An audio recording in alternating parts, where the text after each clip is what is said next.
Good afternoon, everybody. Thank you very much for coming, for joining us. It's all too easy to come to a summit like this and get caught up in a mood of exaggerated enthusiasm, simply because of the very nature of diplomacy and the instinct to be polite. So as this first stage of the Cop26 draws to a close, and don't forget, there are still 2 weeks of detailed negotiation to come, we must take care to guard against false hope and not to think in any way that the job is done, because it is not. There is still a very long way to go. But all that being said, I am cautiously optimistic in the sense that on the way to the G20 in Rome, I said to some of you on the plane that if this was a football match, then the current score would be 5-1 down in the match between humanity and climate change.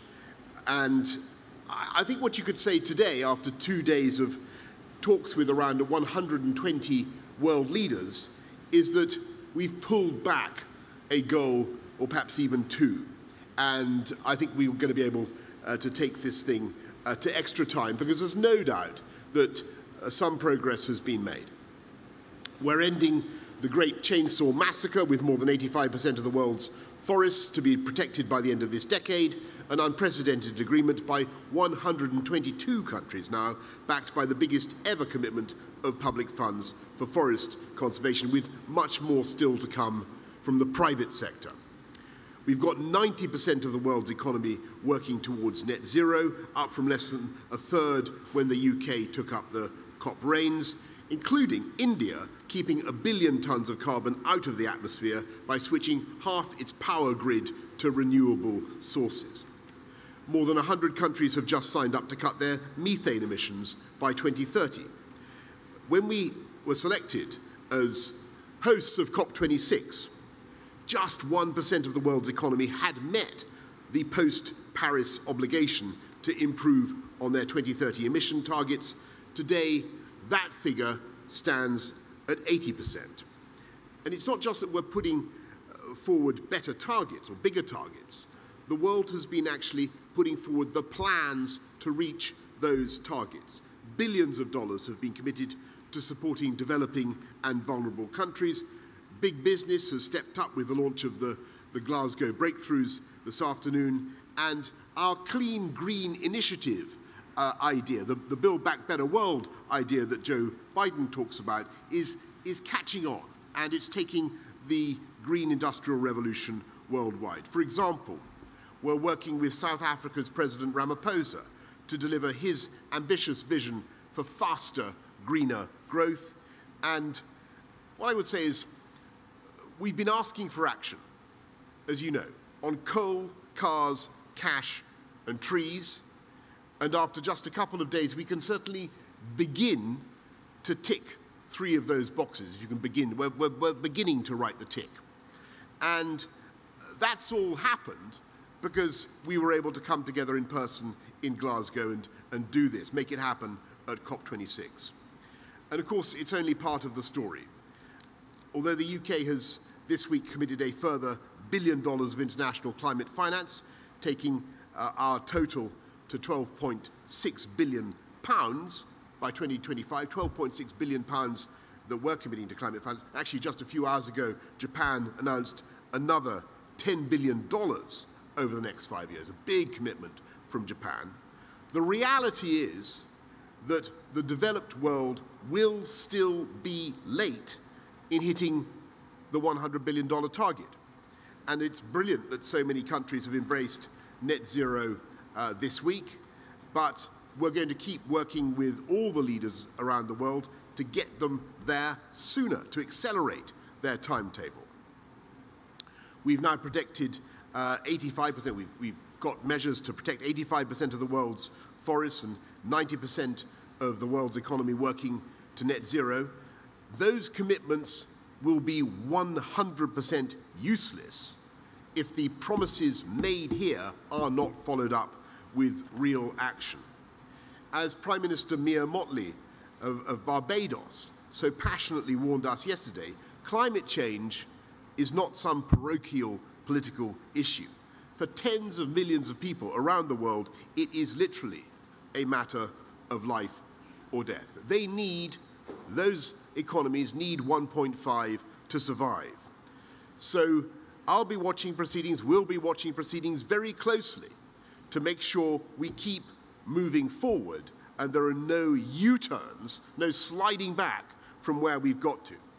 But I think we can be confident about one thing in the days ahead, the couple of weeks we've got. The clock on the doomsday device that I talked about is still ticking. But we've got a bomb disposal team on site, and they're starting to snip the wires, I hope some of the right wires. And my message to them, to the negotiators, is very simple. The leaders of the world may have left or are leaving COP now, but I can tell you that the eyes of the world, the eyes of the populations of the world are on you, and the eyes of the British government and all the other governments that care about this are on our negotiators, and we have your numbers. Thank you all very much. I'm going to go to the media now, and we'll begin with Laura Koonsberg of the BBC. Thank you very much, Prime Minister. The Chinese have said today that there are still significant gaps. We know also that the leader of the UN has said he's worried there isn't enough trust between developing countries and developed countries to be able to get a deal over the line. You've said that the leaders of the world have scored a couple of goals, improved things from 5-1, but what or who is going to score the extra 2 or 3 goals you still need? Thank you, Laura. I think that's entirely right in the sense that the issues remain very difficult. We've seen some big moves on tackling deforestation that I've talked about. I think the Indian move on decarbonising their power system, getting towards renewables in the way that they're pledging to do is huge and terrific. I think that the commitment that Japan made on cash, the $10 billion over 5 years, that's big money, and that will make a big difference in engendering that confidence, Laura. But I think the crucial thing that is really happening, that if there's one thing that starts to give me confidence or optimism anyway, it's that we are starting to create, for the countries that find it most difficult to transition away from fossil fuels, we're starting to create those coalitions of support to help them to move on. And so to help Cyril Ramaphosa of South Africa in his vision, several countries, including the UK, are now working to supply $8.5 billion to help accelerate that transition away from coal, to help decarbonize the South African economy in a major way. And you're starting to see that kind of approach taken around the world with some of the countries that find it most difficult. And if I had to, I've told you I was at Paris, and I remember what it was like. And we had this great sense that we'd agreed this thing that we were gonna try and cut CO2 together. But it was also a slightly floaty feeling because we didn't know how on earth we were going to do it. And there was no roadmap. There was no very clear sense of how you could do it.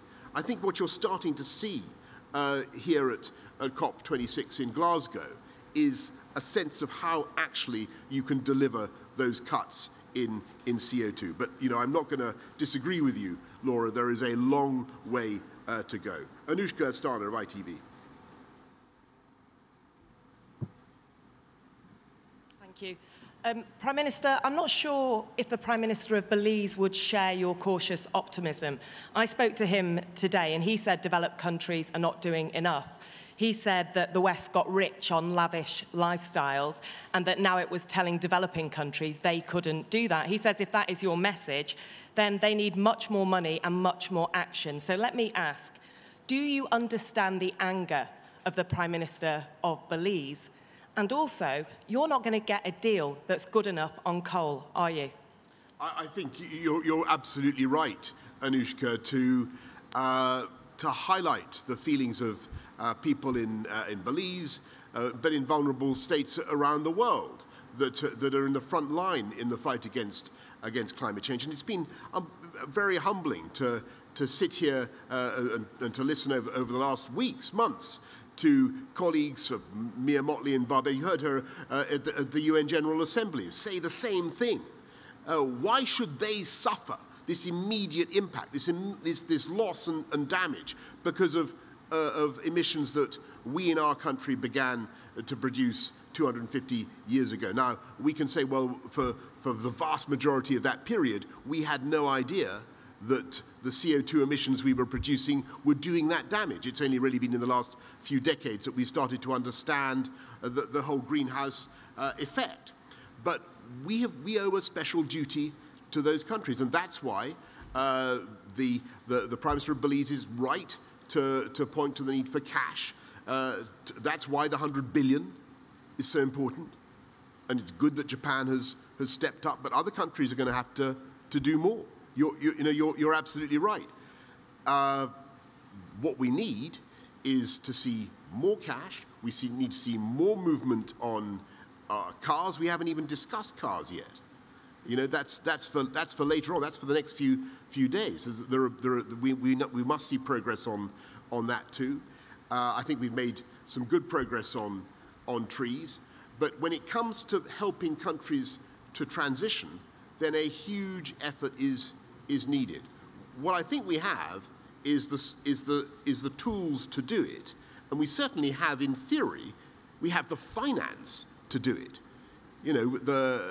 Mark Carney, who's running the Global Finance Initiative here, would say that there are hundreds of trillions of dollars. Some other people would say it was tens of trillions. It's still a huge amount of money, and that money can be leveraged in by the public sector and by our investments. So I'm not going to disagree with what the Prime Minister of Belize has said, or indeed with anybody who says that the world, in the remaining days that we have in this COP, the world has a lot more to do.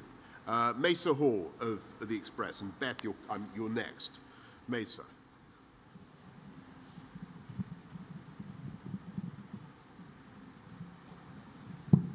Thank you very much, Prime Minister. A couple of days ago, you put the chances of success here at about 6 in 10. I just wondered if you had a new figure for that after the talks today. And outside of the enthusiasm that you've talked about in this summit, in the country, a lot of people are concerned about the cost implications of the dash for net zero, what it might mean for them and their families. Some of your MPs are concerned about it. About a week ago, a poll suggested that a majority of people would like to see a referendum on the idea of net zero. Would you, as a seasoned referendum campaigner, would you think about that?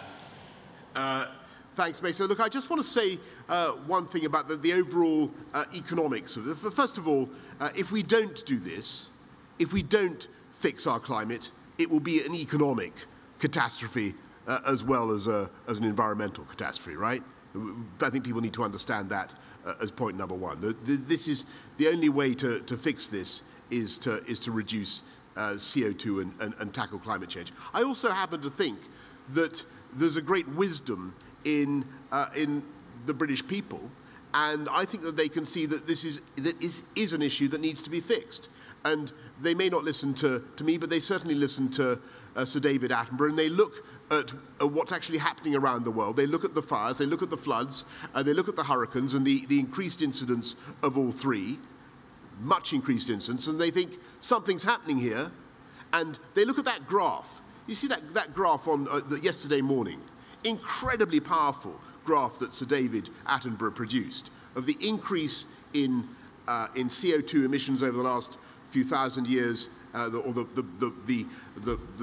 graph of CO2 emissions, and then the temperatures, and how temperatures track CO2 emissions. And then that spike in CO2 emissions, that anthropogenic spike, vertical movement upwards, and accompanied now, we're seeing, by increases in temperature. And they can see that, and they're not dumb. And they can see that this is something that needs to be tackled.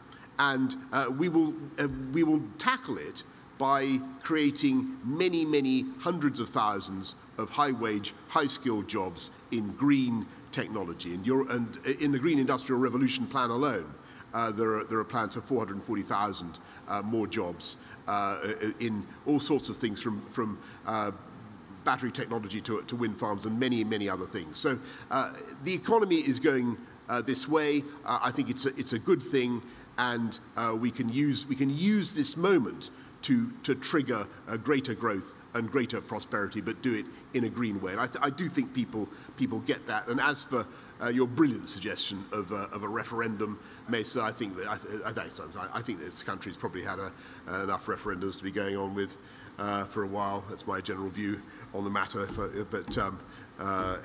Anyway, Beth.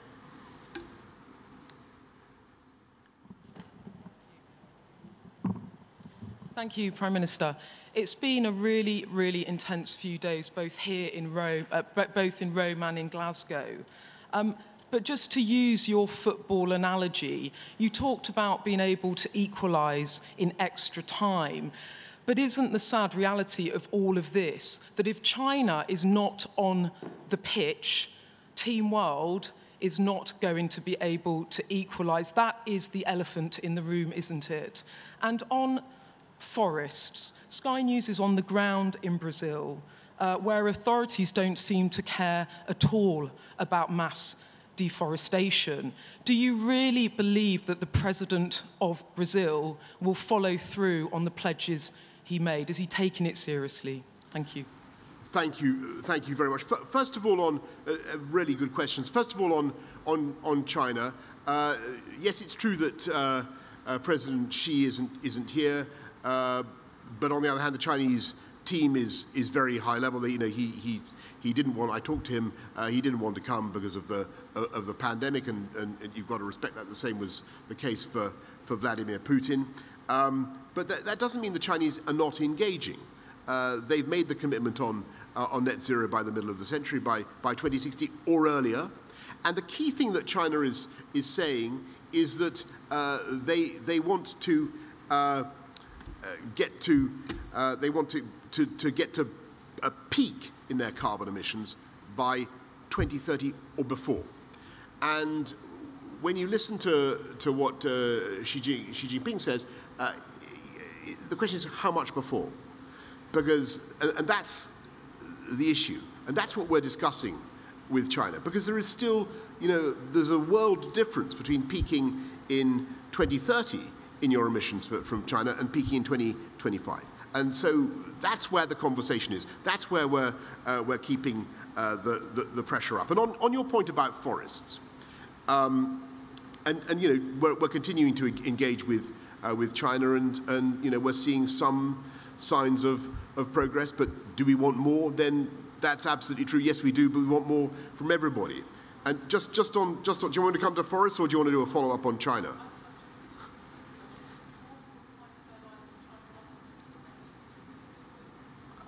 I think that we need China to make commitments. China has already made a substantial commitment in the sense they've moved to net zero by the middle of the century, 2060 or before, as Xi Jinping says. Let's see where we get to with China and peaking by pre-2030. Let's see what that adds up to. But China has fantastic power to make change in the way it runs its economy. They've committed to no new financing of overseas coal. That's a big change already. You're starting to see the impact of that Chinese decision to stop financing coal overseas in the whole Asia-Pacific region already. You can see people moving away from just at this COP, just in the last couple of days, you'll have seen the pledges that really follow from that Chinese action. So I'm grateful for that. Do we need more progress? You bet. We need more progress from China and from everybody here at this gathering. On deforestation and your point about your reporter in Brazil not finding any evidence that on the ground that there's any willingness to stop cutting down trees. It's not just world leaders who are saying this. What we're doing is saying that companies that invest in commodities or that buy commodities that result from deforestation, whatever they may be, will not be invested in, and there's been an agreement by companies around the world that they will no longer support or invest in commodities, whether with palm oil or whatever, that result from deforestation. You've heard what the big commodity producers, Cargill and others, have had to say. That's a massive step forward. That's a big change. And secondly, the world's financial institutions have stepped up and said that, well, they won't finance companies that get involved in deforestation. So financial institutions worth trillions and trillions of pounds will not be supporting deforestation.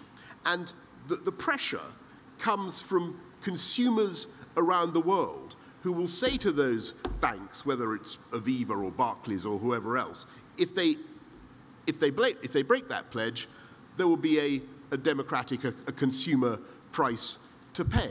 And the same goes for the companies that break that pledge. So there's been a big shift in the balance of power, I think, over forests towards consumers, towards people who care about it and who want to stop the forests being chopped down, whatever governments, even if governments do break the pledges that they're making. Do you see what I'm saying? I think that's been the important thing. Let's go to Liz Piper of Reuters.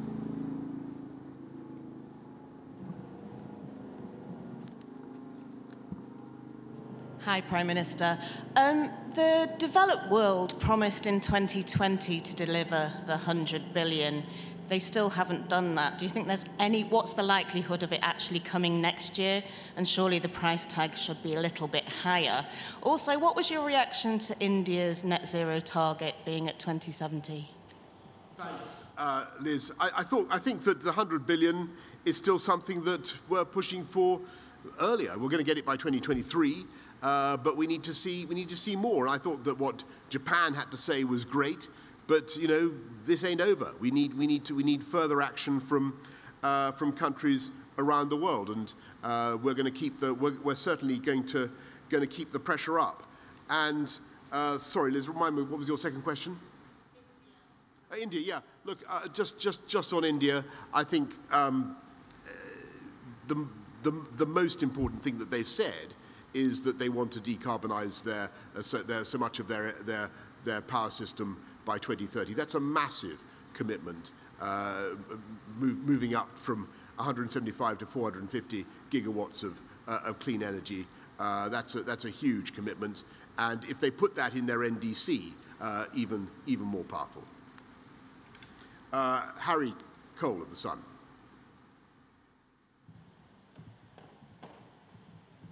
Thank you very much, Prime Minister. You say the score is now 5-3, but who scored the goal? 5-2. 5-2. I mean, I said it could be even 5-3. Who scored the goals, though? Was it the Queen? Was it Biden? Was it Greta? Was it you? Who's had the biggest impact on this summit? And if I may, it seems that President Macron is already back in Paris tonight, having seemingly left early. Was that a snub after your fallout? And could you possibly clear up whether you did offer him more generous terms for French fishing boats in order to keep talks alive? Thanks. Look, I think that it's a team game, this thing, Harry. I think I think everybody's working very hard together to keep 1.5 alive, and I think 1.5 degrees alive, and I think a lot of I would pay tribute to all the individuals that you've mentioned, or with the possible exception of myself, but I certainly pay tribute to everybody for a big effort. And that effort will continue. We will keep going right to the wire. And on our relations with France, I really renew what I've said before. We are working very closely with our French friends and partners on the things that matter most to the people of the world, and that is tackling climate change, reducing CO2, and by comparison with that hugely important issue, the ones you mentioned are really vanishingly unimportant. But since you ask about whether the UK has changed its position, let me put it that way, changed its position on the fishing issue, the answer is no. But I hope that will do, folks. And thank you all for your kind attention. Thank you.